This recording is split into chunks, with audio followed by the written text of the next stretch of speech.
Hello बच्चों, कैसे हैं आप?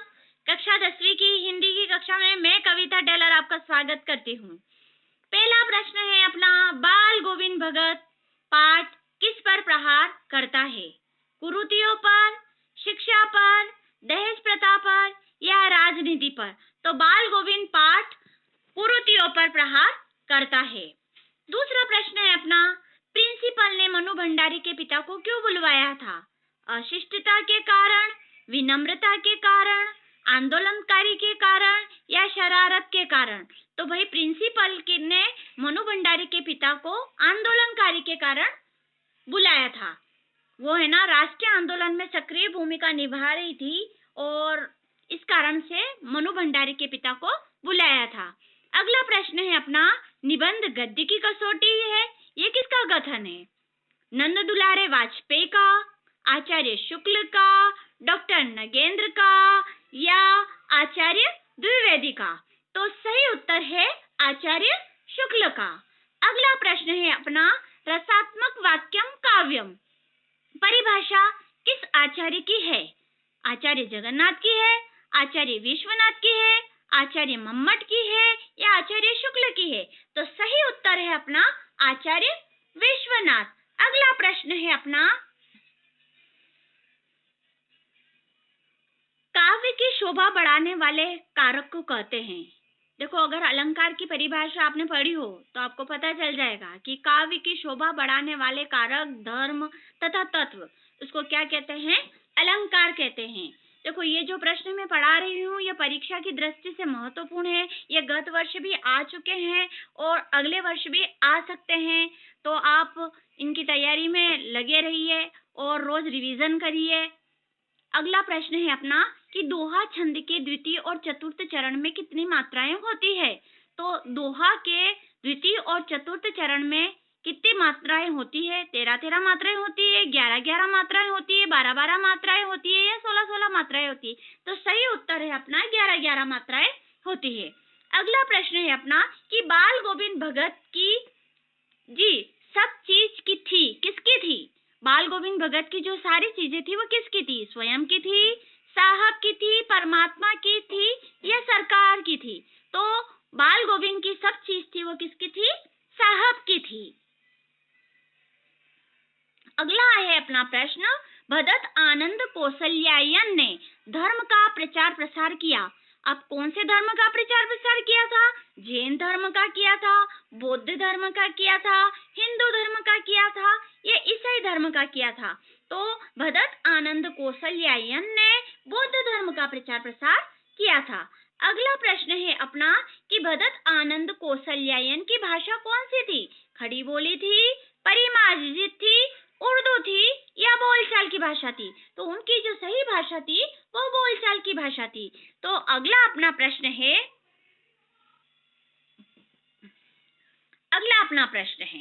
कि बुद्धिस्ट श्वेत पताकाएं फहराते हैं। ये परीक्षा की दृष्टि से वेरी आईएमपी है, इसलिए आप इसको अच्छे से ध्यान में रखिएगा। बुद्धिस्ट श्वेत पताकाएं फहराते थे मृत्यु पर, जन्मदिन पर, विवाह पर या हमेशा? तो श्वेत पताकाएं वह मृत्यु पर फहराते थे। अगला प्रश्न है कि पहाड़ी युवतियां क्या पहनकर चाय बागानों में चाय की पत्तियां तोड़ती थी? अ डोको, ब कटाव, स बोकू या द प्रियुता?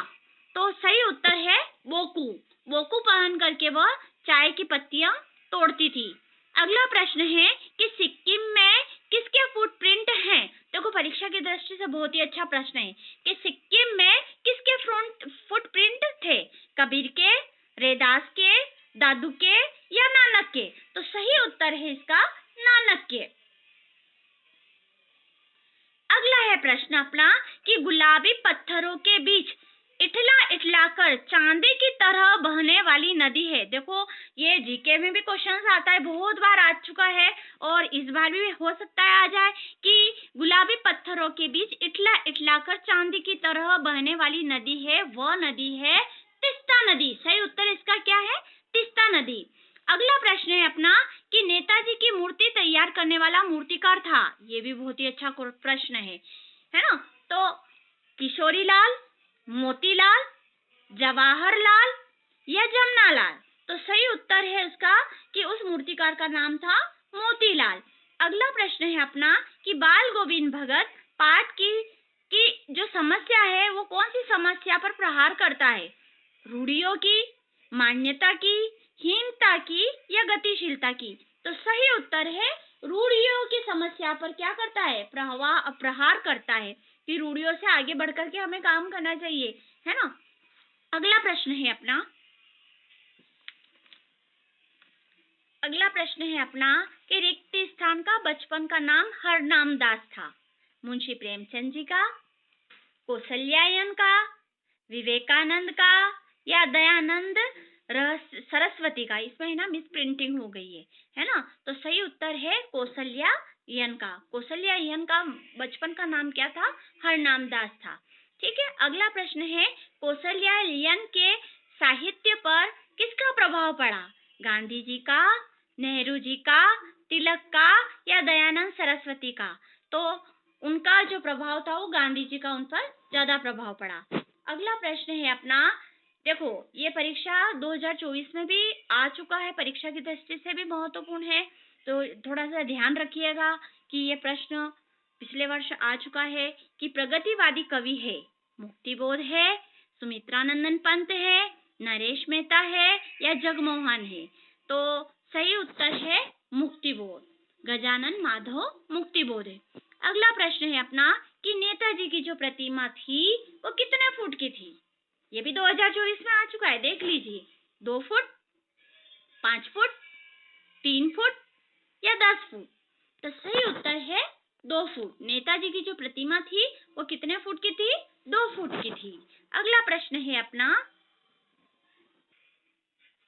देखो बहुत ही अच्छा प्रश्न है कि कलम का जादूगर किसे कहा जाता है? अगर आपने जीवन परिचय याद करे हैं तो इसमें बहुत सारे ऐसे जो महत्वपूर्ण टॉपिक है वो आते हैं और वो भी आपको ध्यान में रखना पड़ता है ना? 3 बिंदुओं के आधार पर तो अपने को जीवन परिचय पूछते हैं, पर अपने को पूरा ही याद करना पड़ता है क्योंकि हो सकता है ऑब्जेक्टिव में कौन सा प्रश्न पूछ ले।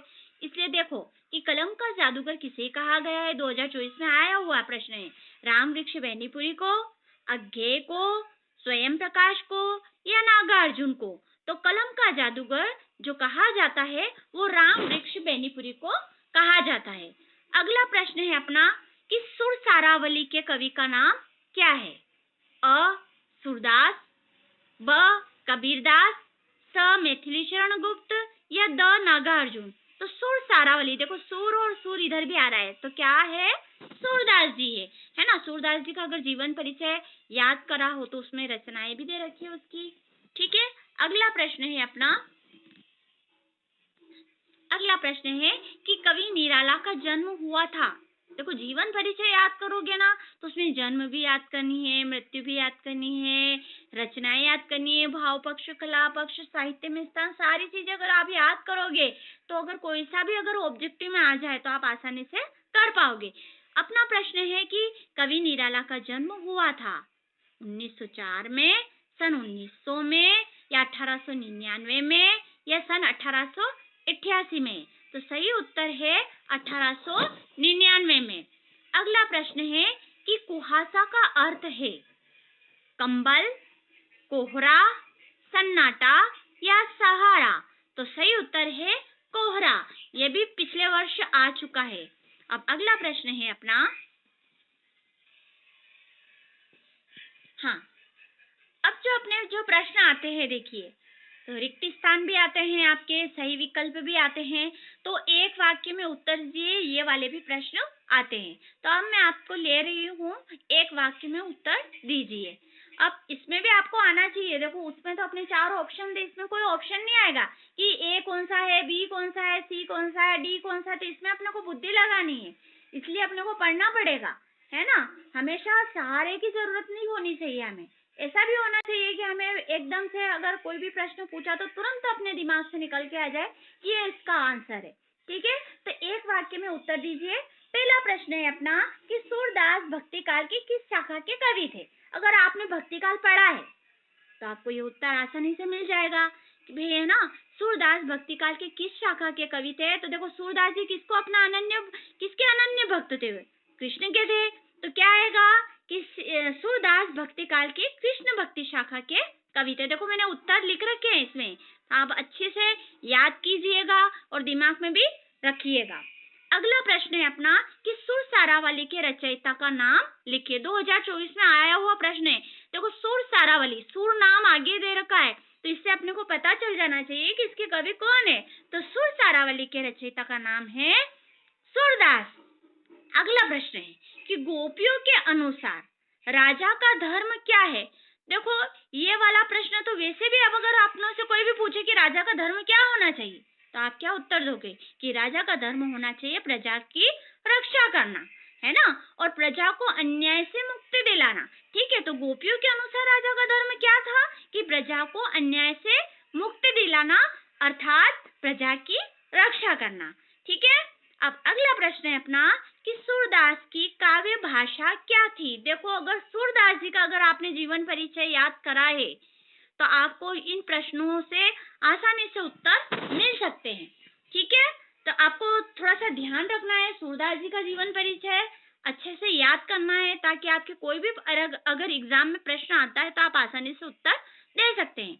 अगला प्रश्न है अपना कि सूरदास जी की काव्य भाषा क्या थी? तो सूरदास जी की भाषा थी ब्रज भाषा थी, है ना, ब्रज भाषा उनकी थी। अगर तुलसीदास जी की पूछे तो आप क्या बताओगे? अवधी भाषा। ठीक है, अगर आपसे पूछा जाए प्रश्न में, अगला प्रश्न है अपना कि वात्सल्य रस के सम्राट कौन है? देखो ये आपके है ना परीक्षा की दृष्टि से यही नहीं कि 10वीं में आएगा, ये 11वीं में भी आ सकता है, 12वीं में भी आ सकता है। तो हमें ध्यान होना चाहिए कि वात्सल्य रस के सम्राट कौन है। तो वात्सल्य रस के जो अपने सम्राट है महाकवि सूरदास जी। ठीक है, अगला प्रश्न है अपना कि राम लक्ष्मण परशुराम संवाद यानी कि रामचरितमानस के किस कांड से संबंधित है? तो ये अपना जो पाठ है पद्य खंड का राम लक्ष्मण परशुराम संवाद, ये रामचरितमानस के किस कांड से लिया गया है? तो ये बाल कांड से लिया गया है। ठीक है, अगर आपको मेरा ये वीडियो अच्छा लगा है तो लाइक करिए, सब्सक्राइब करिए और अपने दोस्तों को भी शेयर करिए और मेरे इस चैनल पर बने रहिए ताकि मैं ऐसे अच्छे से वीडियोस बनाती रहूं और ज्ञान का प्रसार दूर दूर तक फैलता रहे। बच्चे आत्मविश्वास जागृत करोगे, आत्मविश्वास बनाए रखोगे तो सफलता जरूर प्राप्त होगी। इसी के साथ मैं धन्यवाद।